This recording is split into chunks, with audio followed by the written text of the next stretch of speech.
A convicted is the favorite child of the courts. ये पहली दफा सुना है एक convicted के साथ जो रवैया अख्तियार किया गया है, और हमने जो देखा है अब तो बच्चा भी कि क्या ये आइन है, क्या ये कानून है। सजा याफ्ता मुजरिम जो है जब बायोमेट्रिक की जरूरत पड़ती है तो इस्लामाबाद हाई कोर्ट चल के उसके पास चली जाती है।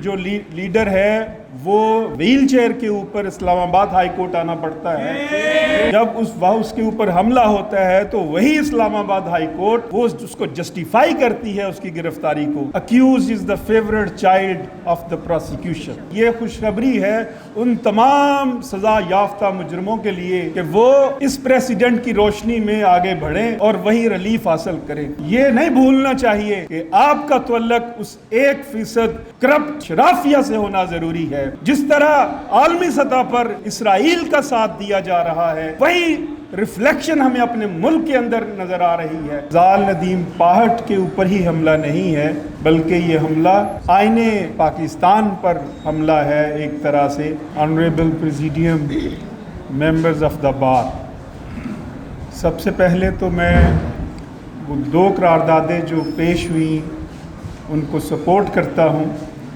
और हमारे भाई वकील रहनुमा कहना चाहिए जाल नदीम पाहट साहब के साथ जो ज़्यादती हुई उसकी मज़म्मत करते हैं, और इस गम में हम शरीक हैं। ये अफजाल नदीम पाहट के ऊपर ही हमला नहीं है बल्कि ये हमला आईने पाकिस्तान पर हमला है एक तरह से, क्योंकि आईने पाकिस्तान राइट टू असेंबली की इजाज़त देता है।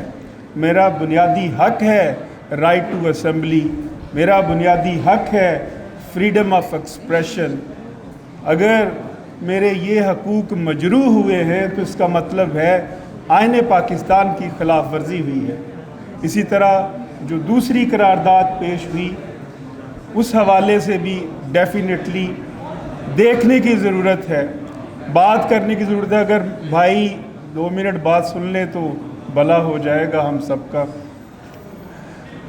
ये हम जो आइन की बात करते हैं, सुप्रीमेसी ऑफ कॉन्स्टिट्यूशन की बात करते हैं और रूल ऑफ लॉ की बात करते हैं, लेकिन जिस तरह एक कन्विक्टेड के साथ जो रवैया अख्तियार किया गया है और हमने जो देखा है अब तो बच्चा भी, हम तो वकील हैं, अब तो बच्चा भी ये समझ गया है, छोटा 10-12 साल का बच्चा भी, कि क्या ये आइन है, क्या ये कानून है कि एक सज़ा याफ्ता मुजरिम जो है उसकी जब बायोमेट्रिक की ज़रूरत पड़ती है तो इस्लामाबाद हाई कोर्ट चल के उसके पास चली जाती है,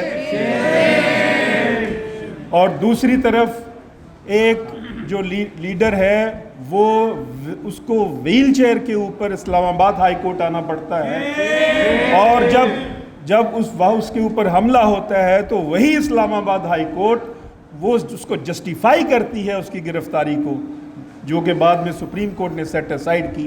ये क्या रूल ऑफ लॉ है, ये क्या जूरिस्प्रूडेंस है।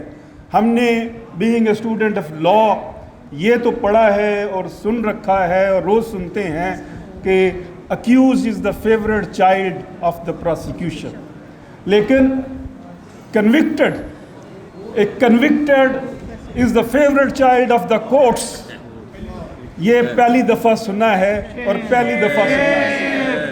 अब जब ये जूरिस्प्रूडेंस आप जो डेवलप करेंगे कि convicted is the favourite child of courts, तो फिर ये खुशखबरी है उन तमाम सज़ा याफ्ता मुजरिमों के लिए कि वो इस प्रेसिडेंट की रोशनी में आगे बढ़ें और वही रिलीफ हासिल करें। लेकिन हाँ, ये नहीं भूलना चाहिए कि आपका तअल्लुक उस 1% करप्ट शराफिया से होना ज़रूरी है जो मुल्क को लूट जाए, जो मुल्क को खा जाए, जो मनी लॉन्ड्रिंग करे, जो आइन की धज्जियाँ उड़ा के रख दे, वो सारे जुराइम करे, वो सानिया मॉडल टाउन करे, वो 14 लोगों को शहीद करे, वो लोगों को ज़ख्मी करे, लेकिन फिर भी अदालतें उसको रिलीफ दे। ये کہاں کا انصاف ہے، یہ کہاں کی جورسپروڈنس ہے۔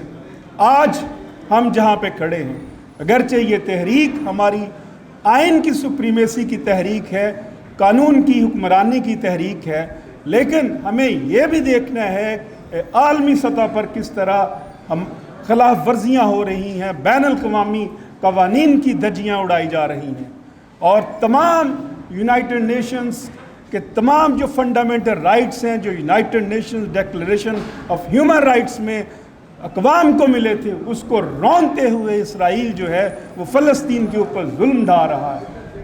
آج جہاں پہ خوراک بند ہے، جہاں پہ پانی بند ہے، وہاں پہ کیا صورتحال ہوگی؟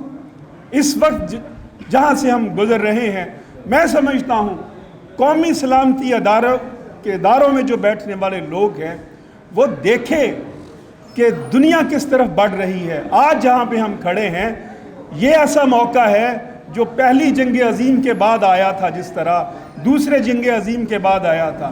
آج ہمیں سوچنا ہے کہ کیا ہم نے جارے جو ظلم کرنے والے لوگ ہیں ان کا ساتھ دینا ہے یا مظلوموں کا ساتھ دینا ہے۔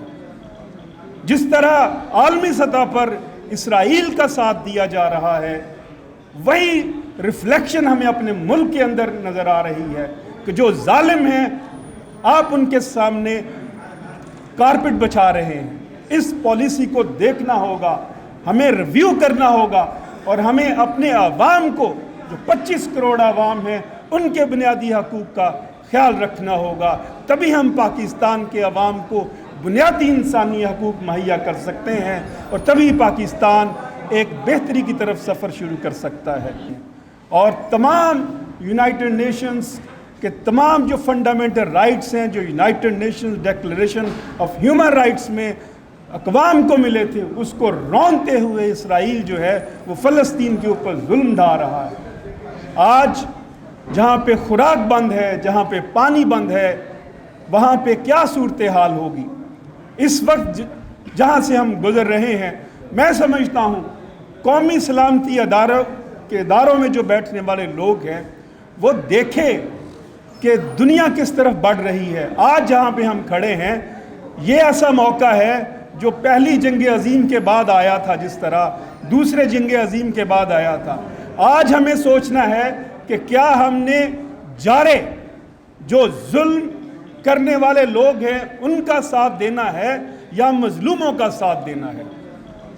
جس طرح عالمی سطح پر اسرائیل کا ساتھ دیا جا رہا ہے، وہی ریفلیکشن ہمیں اپنے ملک کے اندر نظر آ رہی ہے کہ جو ظالم ہیں آپ ان کے سامنے کارپٹ بچھا رہے ہیں۔ اس پالیسی کو دیکھنا ہوگا، ہمیں ریویو کرنا ہوگا، اور ہمیں اپنے عوام کو، جو 25 کروڑ عوام ہیں، ان کے بنیادی حقوق کا خیال رکھنا ہوگا۔ تبھی ہم پاکستان کے عوام کو بنیادی انسانی حقوق مہیا کر سکتے ہیں، اور تبھی پاکستان ایک بہتری کی طرف سفر شروع کر سکتا ہے۔